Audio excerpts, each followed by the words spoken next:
ago, on 9th of December, a group of 56 senior scholars of the Holocaust, genocide, and mass violence, who, like academics, disagree on much, all agreed on a statement on the mass violence in Israel and Palestine since 7th of October.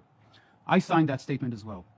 There is evidence, the scholars wrote, of, quote, a widespread or systematic attack directed against any civilian population with knowledge of the attack that the Rome Statute of the International Criminal Court defines as a crime against humanity. Moreover, they added, dozens of statements of Israeli leaders, ministers in the war cabinet, and senior army officers since 7th of October, that is, people with command authority, suggest, quote, an intent to destroy Palestinians as such, in the language of the UN Convention on the Prevention and Punishment of the Crime of Genocide. We should take seriously the professional position and the warning of dozens of senior scholars who have devoted their lives to studying mass violence, including genocide. Israeli President Yitzhak Herzog used particularly loaded language in an interview on MSNBC just last week for "It's a war," he continued, "that is intended really, truly, to save Western civilization. We are attacked by a jihadist network, an empire of evil, and this empire wants to conquer the Middle East. And if it weren't for us, Europe would be next, and the United States follows." Herzog builds on Israeli Prime Minister Benjamin Netanyahu's infamous association in late October and early November of Israel's attack on Gaza with a biblical story of Amalek. This is a story of the Israelites destroying completely an enemy perceived as the ultimate evil, Amalek. But Herzog places it on a modern scale as the last stand against global apocalypse and the demise, quote, of Western civilization. Israeli Defense Minister Yoav Gallant set the tone for this on 9th of October when he proclaimed, quote, total siege on Gaza in a fight against, in his words, human animals. Israeli coordinator of government activities in the territories, Major General Hassan Aliyan, in his video message to the people of Gaza, and I quote him, human animals must be treated as such. There will be no electricity and no water. There will only be destruction. You wanted hell, you will get hell. So quite explicit and direct. This practice of casting an entire civilian population as enemies, as legitimate military targets, is a common genocidal mechanism. Thus, Israeli President Herzog's words in a press conference on 13th of October that, quote, it is an entire nation out there, Palestinians in Gaza, that is responsible. That quote should have set off alarms. History is again instructive here. Hutu authorities in Rwanda, for example, identified all the Tutsis with the Rwanda Patriotic Front, the rebel Tutsi army that had invaded Rwanda from Uganda in 1990, which led to the Rwanda genocide in 1994. Israeli authorities and the Israeli army have acted according to this genocidal intent in the last 2 months. This is the reason for the unprecedented level of mass killings. Now, with over 18,000 Palestinians that Israel's assault has killed in just a bit more than 2 months, with more than 7,000 of them children and youth.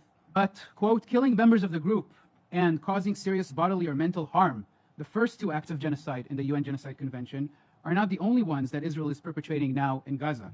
It is the 3rd act of the convention, quote, deliberately inflicting on the group conditions of life calculated to bring about its physical destruction in whole or in part, that mostly fits Israeli mass violence in Gaza now.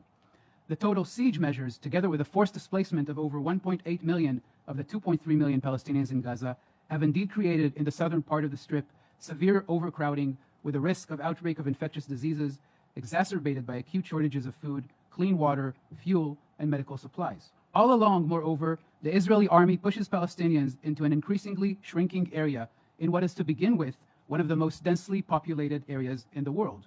We saw on 13th of October the, quote, evacuation order that Israel issued from the north to the south of Gaza, and now from the east to west, from Khan Yunis to Rafah. The Israeli army has also bombed Palestinians moving, fleeing to safe areas, or already in areas Israel designated as safe, so that, as one Palestinian put it in a post on social media on 1st of December, when Israel resumed its attack following the ceasefire, and I quote here, we are left with one option, to accept death. It doesn't matter if we move or not, any minute now is our last. They say leave Khan Yunis for Rafah, then strike Rafah. We have nowhere to go. If we die, at least we die in the house, not out on the streets. Israeli Minister Avi Dichter, a member of the war cabinet, described openly on Israeli TV the forced displacement of Palestinians in Gaza as, quote, the Gaza Nakba, referencing the mass deportations of 750,000 Palestinians during the 1948 war and the creation of Israel, which also included massacres and the destruction of hundreds of Palestinian villages and towns. Forced displacement, what is more commonly called ethnic cleansing, is not in itself an act of genocide. but we know that historically it has figured in genocidal processes. Indeed, a process of pushing unwanted people into designated areas that eventually escalated into genocide characterized the Holocaust.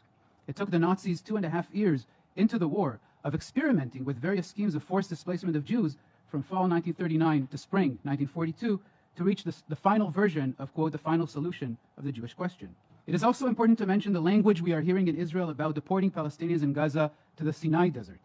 This is now a common idea in Israeli politics and society.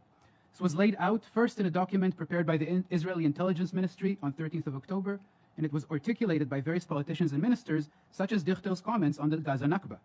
Israeli Heritage Minister Amichai Eliyahu's version from 5th of November is particularly noteworthy. He repeated Israeli President Herzog's rationale that there are no innocent civilians in Gaza, that Palestinians in Gaza are actually, in his words, Nazis and monsters, and that they, quote, can go to Ireland or deserts. This is extremely alarming, as deserts have been used historically as weapons of genocide. For instance, when the German colonial occupiers in German Southwest Africa, which I mentioned, chased the Herero and Nama into the desert, where they died in mass from hunger and dehydration. The idea to remove all the Palestinians in Gaza explains why Israel's attack there targets everything, including universities, hospitals, mosques, churches, and also importantly, bakeries and agricultural fields.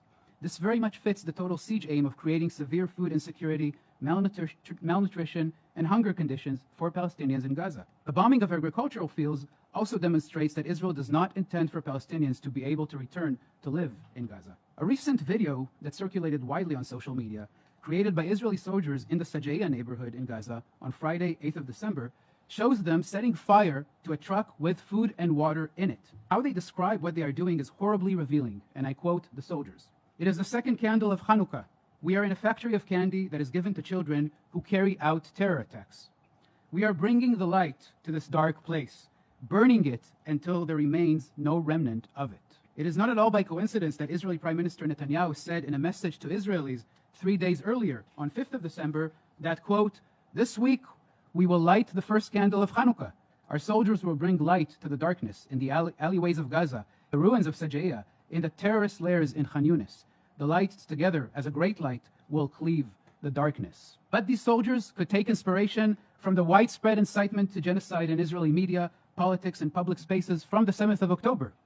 They have very likely heard members of the Knesset, the Israeli parliament, call, quote, to burn Gaza now completely, no less, as the ruling Likud party member Nissim Vaturi did on social media on 17th of November.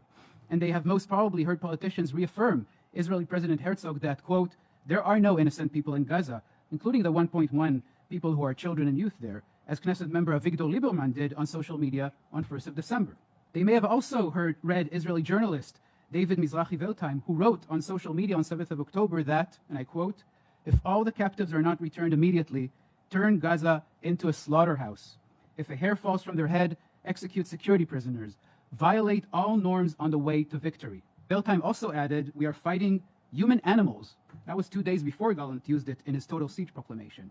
4 days later, another Israeli journalist, Roy Sharon, commented on social media, quote, that if in order to finally eliminate the military capabilities of Hamas, we need 1 million bodies, then let there be 1 million bodies. That is yet an example of how the slippage between targeting Hamas and targeting Palestinians is expressed. Annihilatory language has also appeared in public spaces in Israel, such as banners on the bridges in Tel Aviv that call, quote, to annihilate Gaza and explain that, quote, "The picture of triumph is 0 people in Gaza." There are dozens and dozens of examples of incitement in Israeli media, which recalls the media incitement to genocide in Rwanda as genocide was unfolding there in 1994, which led, it is worth reminding everyone, to the media case when journalists were put on trial and convicted in the ICTR, the post-genocide trials, of incitement to genocide, which is a separate crime under Article 3 of the UN Genocide Convention. Genocide, then, has become normalized in Israeli media, society, and politics today. State leaders, war cabinet ministers, and senior army officers proclaim their intent openly to a society that is receptive and even encouraging. And the soldiers and officers in the Israeli army understand this very well. For them too, there are no innocent civilians in Gaza. Palestinian children are terrorists, and the Israeli army needs to, quote, burn Gaza until no remnant remains of it.